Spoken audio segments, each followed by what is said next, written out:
Hey there, welcome back to the Life Insurance Life. I'm Brett Bunick, and in this video, I'm breaking down my exact final expense telesales script that I use to close deals over the phone every day. If you've ever struggled with what to say, how to handle objections, or how to confidently guide a prospect through the process, this video is going to be for you. I'll walk you through each part of my script, from the opening to qualifying to handling objections, and of course, closing the sale. And to make things even easier, I've included a free downloadable copy of my script in the description below, so you can start using it right away. So let's dive in. Okay, our first section is the introduction. Hey, may I speak with Mary, please? Hi, Mary. My name's Brett. I'm the life insurance advisor for the area. I'm calling because I received your request for quotes and information about the life insurance programs with no 2-year wait. Some people call it final expense or burial insurance. I'm just the person that gets it out to people when they request it. I've done about all the homework that I can with the information that you provided in your request, and I just have a few quick questions I need to ask to pull up accurate quotes for you. Do you have time for me to run through it with you? It doesn't take long. Now, the reason that we ask this, of course, introduction, we want to make sure that the people know why we're calling. We want to remind them that they requested this information and we're getting back to them about the request. Okay, I've received your request for quotes and information about life insurance programs with no 2-year wait. I've done all the homework that I can with the information you provided in your request. We've been working on this for them before we got on the phone with them. And we just have a few quick questions to make sure that we pull up accurate quotes. And that's because we're looking for the most affordable rates for each person. Okay. Now, here, an instruction. If they don't have time to talk, lock in a solid appointment no later than 2 days out. Okay, so if someone's running out the door, they'll say, yeah, I can still talk to you because they're hopping in the car or something like that. You don't want to talk to them when they're riding in the car. You want them to be able to pay attention at a spot where they can take notes. So at that point, you're going to make an appointment. You want to make sure that the appointment is no longer than 2 days out because otherwise they'll forget. And when I say a solid appointment, you're going to set that appointment just like you would if you were running an appointment in person. Okay, I'll be calling you on this day at this time. Can you make sure to be available? Why don't you write down my name and phone number and put a note on the fridge so you don't forget? That kind of stuff. Okay. And remember, in this part, our goal is to go into a presentation when they answer the phone. Setting an appointment is secondary. Our no-show rate in this industry is upwards of about 50% when we're working on the phone, and there is a 0% no-show rate when we can talk to people right when they answer the phone. Okay, so we're going to move on to the next stage here. Okay, our next stage here, setting the stage. We do things a little differently than people expect, and it's important that you know why I'm asking these questions and how everything works. The states negotiated this program with about 30 different insurance companies, and I don't work for any of them. I'm licensed directly through the state, and since I'm not an employee with any of these companies, it's not my job to try to get people to spend as much as possible. We keep everything as affordable as we can because every dollar counts. Now, I'm going to ask a few general health questions and go over some prescription medications that you may be taking. Your answers are going to chip away at this big group of companies until it whittles it down to the ones that are your best choices. And that's when it's going to generate the quotes for all of these different companies you qualify for. So it's how people can compare and shop around without having to talk to a bunch of salespeople. Does that make sense? Awesome. People seem to really like that part. Now, also, when we look at all of the companies at the same time, we can be sure that every option is explored and nothing is missed. So we find you the best options at the most affordable rates. So why do we say all this? When we explain what we're going to be doing, the people tend to understand all these steps instead of getting upset about going, well, why do you need to know that? And why do you need to know that? Well, we need to know this information because the states negotiated this program with a ton of different insurance companies, and we're looking at all of them. This is also how the people know that we're looking out for their best interest to find the most affordable options. Usually the people that we're working with are on a pretty strict fixed income, and so every dollar counts. just like I said here.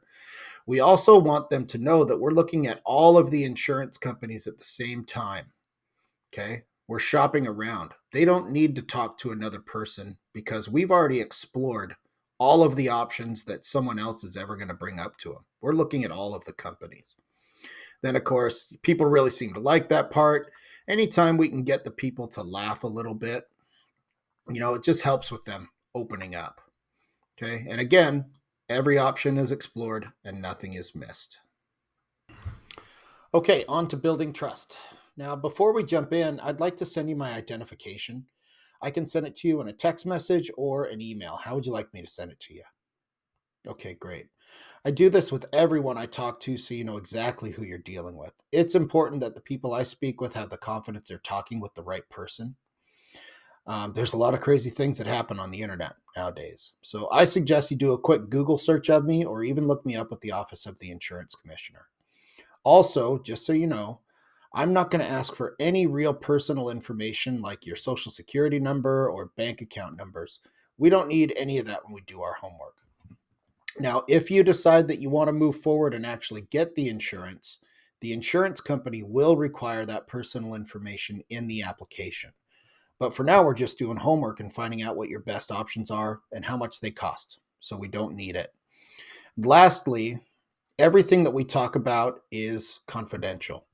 If anything were to be leaked due to our call, which has never happened before, you could turn that license in with the Office of the Insurance Commissioner, and they would fine me and suspend my license right away. And I don't want that to happen either. This is how I make money for my family. So everything is completely safe. Okay, so let's break this down. I want to send you my identification. Excuse me. The identification that I send, what I did was I printed out my state licensing and I laid it on a table. I put a copy of my driver's license on there and I took a picture of it with my cell phone. So when they receive a photo of my identification, it's not just a file that could be doctored. It's an actual photo, a hard copy of my state licensing, and it has my driver's license laid right on top of it. Okay. I haven't run into any problems or issues getting that out to people so far. Hopefully I don't in the future. But like our home address or our address is already printed right on our state licensing anyway. I do this with everyone that I talk to, so you know exactly who you're dealing with. It's important that the people I speak with have the confidence they're talking to the right person. We know that there are people out there that are calling, people in this age demographic specifically to take advantage of them. And we are not those people. We want to make sure to address this right away. This is also handling an objection before it becomes an objection. Okay. I suggest you do a quick Google search of me or look me up with the Office of the Insurance Commissioner. Okay. You're confident. When they do a Google search with your name, it's going to come up and it's going to say Brett Bunick, life insurance, Bunick Family Life. There's a whole lot of stuff in there. So I have them do a Google search. This, where we say, look, I'm not going to ask for any social security numbers or bank account numbers. You can almost hear the people exhale a sigh of relief that they're not going to be pressured for this information. Okay, so that really puts them at ease. Now, we do prepare them. Look, if you decide that you want to move forward and get the insurance, we are going to need that information, but we don't need it right now. Okay, so that's really important that they know that it's coming if they decide they want the insurance, but I'm not going to ask for it if they don't. Okay, and then lastly, everything we talk about is confidential. What this brings up is that there are consequences if any personal information got out due to our phone call. All right, there's TV commercials all day and late at night telling people in this age demographic, do not give your personal information out to anyone that calls you on the phone. Well, we're calling on the phone and we need that personal information if the people want the insurance. So we need them to know that there are consequences if that personal information gets out. Okay, that part is huge. If we just do real quick, we'll touch base on the second section here, getting their information. I'm going to address this in a separate video. This client information sheet. So this, after you're done presenting your identification, you're going to go through and you're going to fill out your client information sheet. This is where you're gathering all your information and doing your underwriting. Okay, so there's two links here. One is, this is a link that goes to the client information sheet. This has all of the questions that you're going to need to ask them in your phone call for your underwriting. Here's all your health questions and all that kind of stuff. So this, you can download it with that link and print it out. Okay.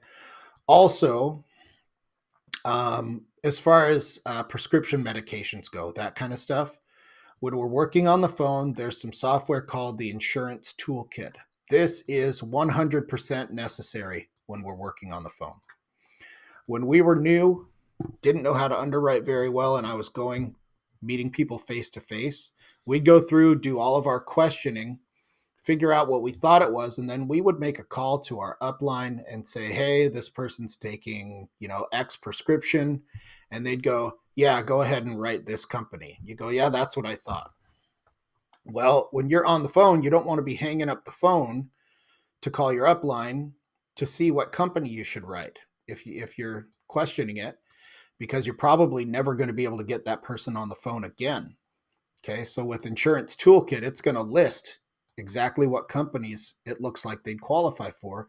And of course, we want to not only find the best options, the most affordable options, but we really want to make sure that these applications get approved on the first try. We don't want to just start with one that we're hoping they can get approved for, and then it's a decline.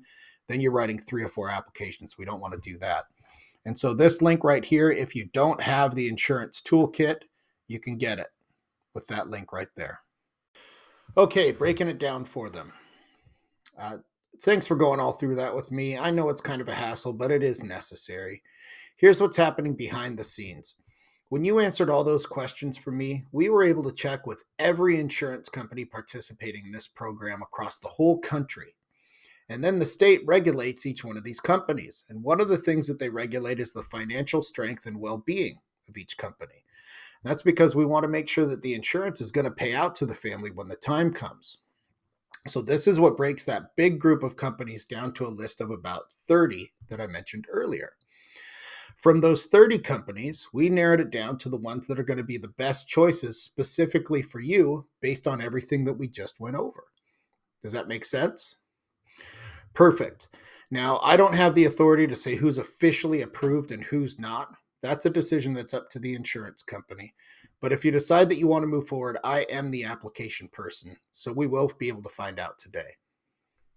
Okay, so what does this do? What we're really driving home here is that you are the official person to talk to that has access to every single one of the companies that participates in this program. We didn't just look from a small pool. And also, if they decide, that they want to shop around or keep looking, they don't need to, because you've already looked at every single company out there already.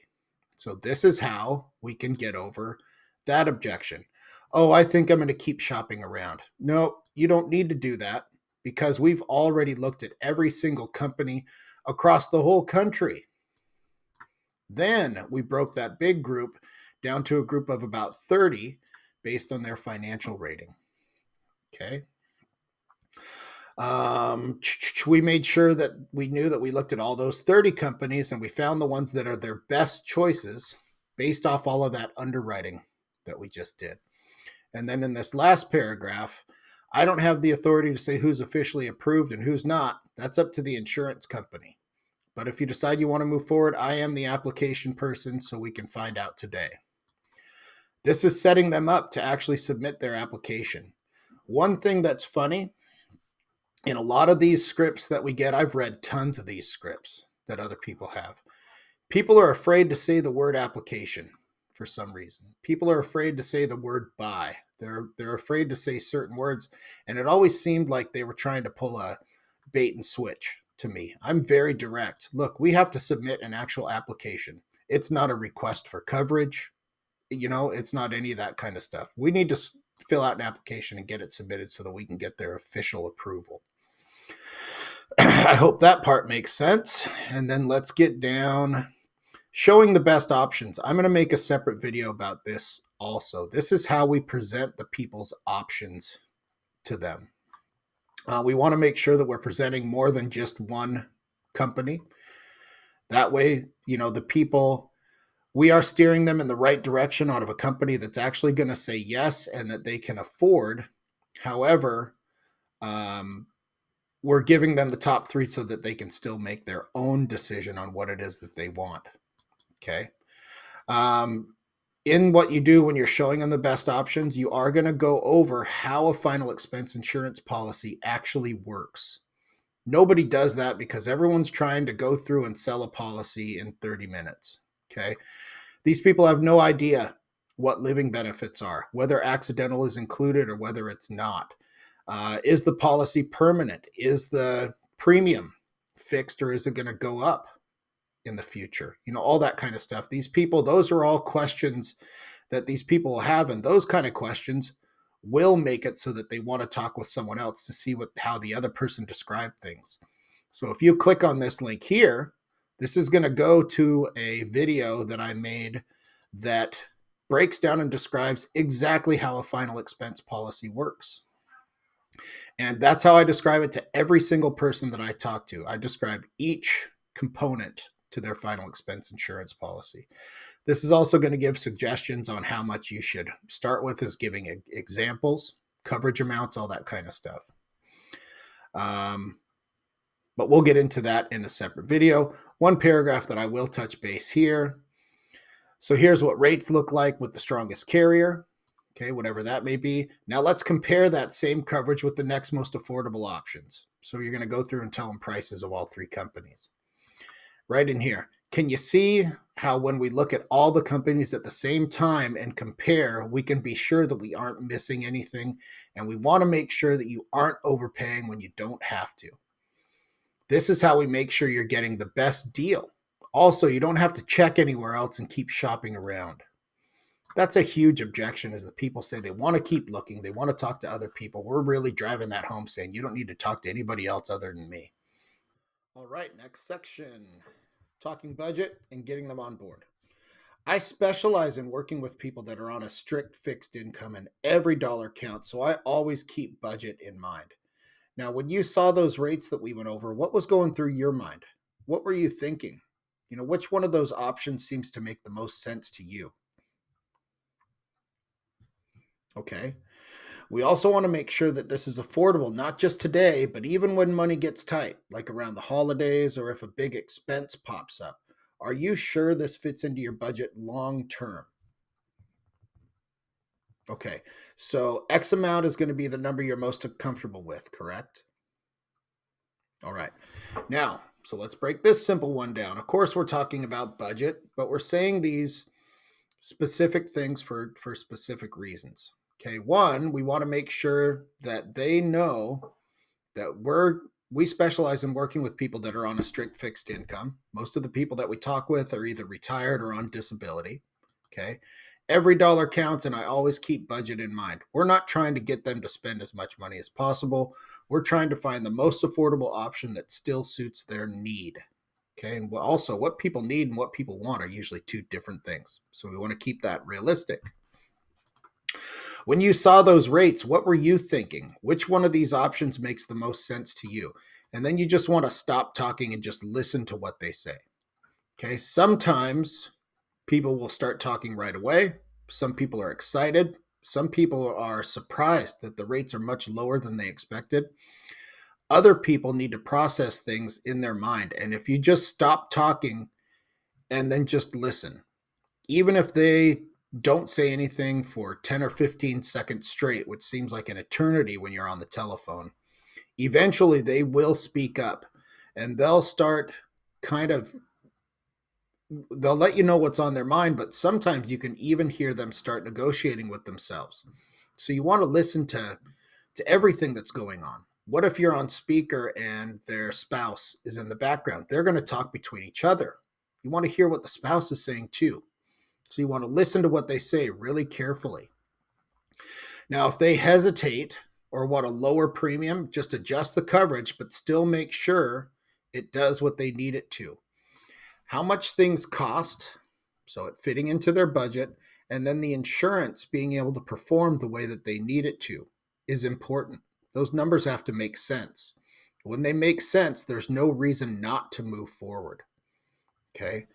We also want to make sure this is affordable, not just today, but even when money gets tight, like around the holidays or if a big expense pops up. If people let their emotions get involved and they get a policy that's even just a little bit out of their budget and they struggle with it for a couple months, 6 months, a year, and then they stop paying for it or cancel for any reason, it's just been a waste of money that whole time. And we don't want anyone to even waste $1 because that affects the coverage and the protection for their family. On our end, of course, if they cancel early, we get a charge back. We want to avoid that too. So we want to make sure that when life happens, because it will, let's say the roof starts leaking or they get a flat tire, we don't want them to have to choose between fixing the roof or paying their insurance premium. We want to make sure that they can fix the roof and still make their insurance premium. Okay, so that's why we ask about this multiple times in a row. Are you sure this fits into your budget long term? Not just today, but 2 years from now. And then you're going to drive it home again. Okay, so X amount is the number you're most comfortable with, correct? They'll kind of stammer in this area. Then they'll talk about it again. Okay, are you sure it fits in there? Yes. And then we ask a third time, they're just going to say, yeah, it works. And so you want to make sure to really drive that part home. All right, prepping for a decline and prepping for the application. Another reason we look at all these companies at the same time is because what if, even with all the homework that we've done, something unexpected comes up and the company declines our application? What if there's something in your medical records that you're unaware of, or a prescription medication that you forgot about from a while ago? Well, if that happens, we have backups ready. We have a game plan. Either way, I'm here to walk you through the whole process and make sure that this gets taken care of and we get that approval for you and your family. Does that sound good?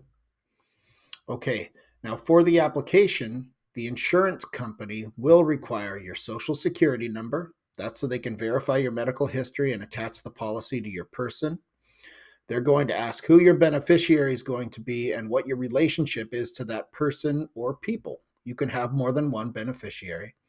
And they're going to require the bank account and routing number as a payment method so you make your premium payments. Now, that's information that you shouldn't be doling out to random people who call out of the blue, and the insurance company requiring this personal information is another reason why I sent you my identification. So again, feel free to Google me or look me up with the Office of the Insurance Commissioner. That's important. Okay, do you have that information now? All right, so we're wrapping this all up. So what we're doing is we're kind of taking this away. We're letting them know that even with all the homework that we've done, there's still the chance that the insurance company could say no. And we need to be able to submit an application to be sure. So we have to submit an application to be able to get that official approval. Okay. We also let them know that there are things in people's medical records a lot of the time that they're just unaware or even there. Okay. A lot of people have been prescribed medication and they never filled the prescription, so they don't even think about it, but it's still sitting there in their prescription list that these companies check. You'd be surprised how many people I go through and they get declined or the insurance changes to like a graded policy from immediate coverage, and it's because of a diagnosis of a mention of like congestive heart failure or kidney issues. And the people have no idea that that's actually in their medical history. Okay, so we want to make sure that these people know that's a possibility. Okay, we also want them to know that we have backups. We have a game plan for what to do if something like that happens.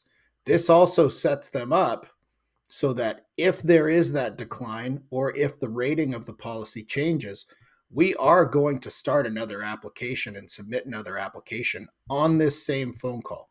You're not going to call them back or make an appointment to do it again in the future because they won't answer. So you're setting that up to make sure that if we get that decline, we're going to go ahead and apply with another company.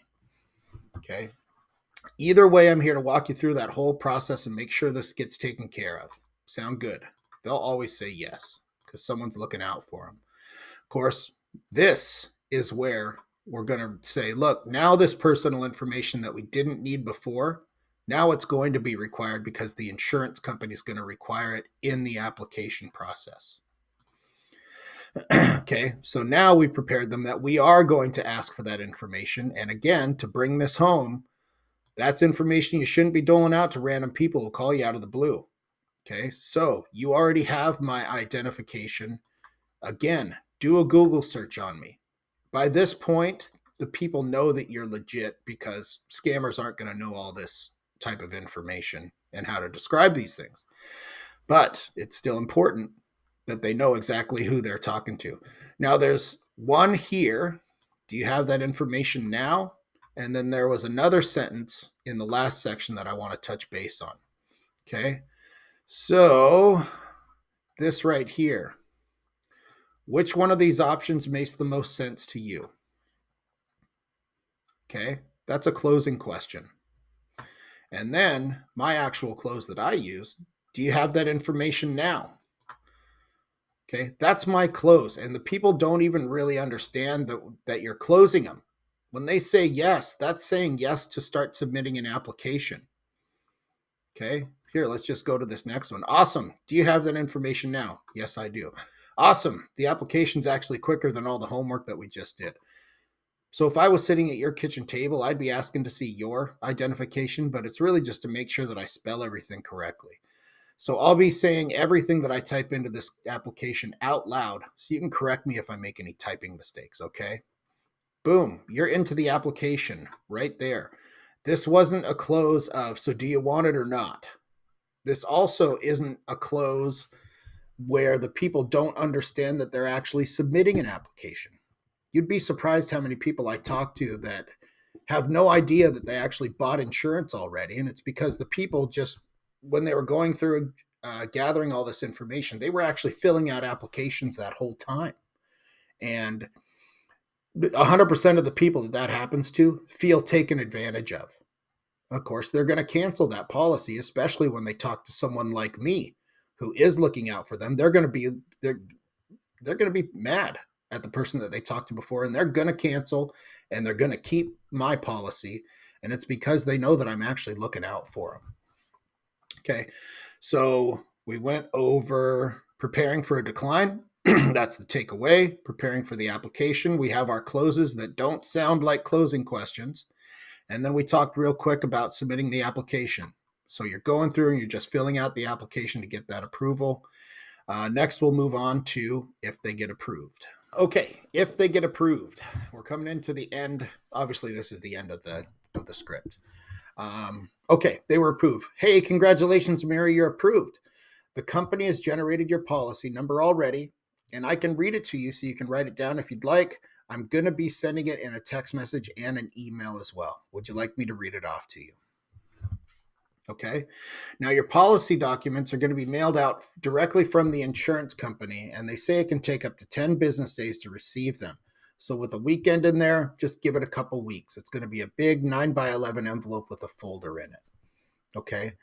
Now, when it comes, could you please do me a favor and shoot me a quick text or just give me a quick call just to let me know that you've received it? It's really important to me that you have a physical copy that you can hold in your hand. Okay. I'm also going to be sending you a letter that has a summary of your policy in the meantime. And this is for you to hold on to while you're waiting for your policy documents. Now, I've already saved your number in my phone, and it's important that you save my number in your phone as well. And when you save it in there, save it as like life insurance guy Brett, or just life insurance guy, or something like that, so your family can find me quickly if something happens. Okay. Now, even though you've got coverage now, I'm not just going to disappear on you. I'm going to be checking on you every now and then. And if you ever need anything at all, just text or call anytime. We have an open line of communication. Okay. And just two more things before we wrap things up. Shortly after you receive my text message with your policy numbers, you're going to receive another text message with a link to a Google review. Now, if you feel that I've provided service deserving of a 5-star review, I sure would appreciate you leaving one. It really helps in building trust with the people that I talk with and the ones that I can help. Remember how I asked you to look me up on Google twice? That's what people are looking for, are those reviews. It really just helps build trust. Lastly, I do have an incentive program for my clients that refer their friends, or family. So if you come across someone you think I could help with their life insurance needs, please send them my way. I'd love to help them. And for every family that you refer, you're going to get one entry into my quarterly drawing, where I do a kind of a raffle, and the prize is a $100 gift card to a place of your choice. Okay. So thanks again. Do you have any other questions? No. Okay. It's a big congratulations. I'm glad we were able to get your approval. That company is not easy to qualify for, so it's a win for everybody. Okay. Take care. All right. So let's go over this. Of course, you're going to tell them that they're approved. They're going to love that. You're going to talk about what happens next. Policy's already generated a policy number. Okay. And I can read it aloud to you, but I am going to send it in a text message. I like having documentation that I've actually sent them information and they've received it, just in case something comes up in the future. You're telling them about when they're going to receive the hard copy of their policy. They can expect something in the mail. Life insurance is not a tangible item, so this is about as close as we can get to being able to hold it in your hand. Okay. That's also why I send a letter with a summary. This is a thank you card. Okay. In that thank you card, it also asks for referrals. And if any friends or family that you can think of might need my help in the future, I sure would like to help them too. I get about 30 referrals a year just from those thank you cards that go out. And I'll be providing the templates for the thank you cards and all that kind of stuff so you guys can use them too. Save my number in your phone, store it as Life Insurance Guy. I had a client pass away. This was a couple years ago. Nowadays, when something happens to someone, it's like the first thing the family does is go through their phone or their email, text messages, because they're trying to find who to call, especially when they know that person has life insurance. In this example that happened to me, the guy just had me saved in his phone as Brett, and his family doesn't know who Brett is. So they're going through there and they couldn't find who to call. When it's in Life Insurance Guy, that's going to stand out and they're going to know exactly who to call so they can call you directly when something happens. Okay.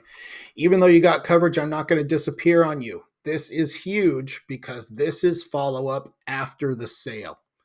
If you don't stay in contact with your clients after the sale, someone's going to come in behind you and they're going to replace your policy. And be sure that someone is calling. There's people, this person is a lead in someone else's stack, and they're going to keep on calling them. And you definitely don't want your policy to be replaced, especially by something lesser, because you know that you got them a great policy. So when you stay in contact with them, that keeps you fresh, top of mind, and they just tell those other people to kick rocks because, they're already taken care of. Google reviews. Not everybody does these. I do them, and it has been a huge help in building trust in my phone calls. The people will talk on the phone and Google you at the same time. And you'd be surprised. They start reading those Google reviews out loud. You have to ask directly, if I provided service for a 5-star review, please leave one. It's got to be 5 stars. Okay. Now on to this referral incentive program. Laws vary state to state. Okay. We don't want to be buying business, so you cannot give cash for referrals. You are allowed to give gifts. And here in Washington State, you can only give each person up to a maximum of a $100 gift annually. And so I do a drawing every 3 months, so it's done quarterly. And everyone that has referred someone to me has an entry in that drawing or raffle, whatever you want to call it. And so it's a little incentive. Honestly, most of the time the people don't refer people just to get into the $100 drawing. But having something like this, like an incentive, is a good way to bring it up without feeling like you're begging for business, in my opinion. Asking for referrals can be difficult, and it's an art. It's a part of our craft that we have to work on. This is an easy way to make it something that you can talk about without it sounding confrontational or like you're begging for business. Now, if they get declined, okay. Ooh, Mary, it looks like something in your medical history didn't sit right with the insurance company. Believe it or not, this actually works in our favor. It means we caught whatever it is now instead of your family dealing with it later. And again, we want to make sure the insurance company is going to pay when the time comes. That's why we check with multiple companies. Each company views risk a little differently. So let's move on to the next option and see what they have to say. We're going to keep going until we get your approval. Then you just start the next application. So, experienced agents will be aware of this, but a lot of new agents aren't. And that's that with every form of life insurance, not just final expense, but every kind of life insurance, there's what's called a 2-year contestability period. And if someone passes away within that first 2 years, the insurance company has the right to compare their application with their actual medical records. They can contest the death benefit. If there's any discrepancy in between the application and what's actually in their medical records, the insurance company has the right to not pay the death benefit. And so that's one reason why we do so much homework, is to make sure that that doesn't happen. But we definitely do not want to be squeaking one by to get that approval. We want to make sure that it's exactly what people actually really qualify for. And so, in my opinion, of course, we don't want a decline, but if a company declines, then we can present that to the client as kind of a blessing in disguise. Okay. And so, because declines do happen, again, there are a lot of times there's things in people's medical records that they're just unaware of. Now, this video that we just went through is quite long. It's a little over a half an hour. It does not take you a half an hour to go through this script. Okay. It probably takes about, I think I timed it one time, it was about 17 or 18 minutes. And that's with the client interjecting with their questions and with their answers to your questions, and even a little small talk. To build trust, it's good to let people into your personal life as well. And so I know if you just print this out and try to read it, you're going to think that it seems pretty wordy, but it's really not. And when you explain things in this manner and people know exactly what's going on, they are confident in the decision that they just made. And you can be sure that that business is going to stay on the books. Okay. Right now, with the primary lead source that I use, which is called Advanced Agent Marketing, I'll make a video about them in the future also. My chargeback rate is 11%, which is far below the industry standard. And it's because people really understand exactly how everything works. Okay. So again, you can download this script. There's going to be a link there for you to be able to download it and implement it into your business right away. Also, again, like I've said before, I'm going to be making multiple videos about all these different topics so that you can really understand exactly what we do. The life insurance life. Anyway, so like the video, subscribe to the channel. And of course, if you comment on this below, I'm happy to answer any questions or cover any other topics that you guys, might want. So hopefully we'll see you around. Thank you very much. Bye.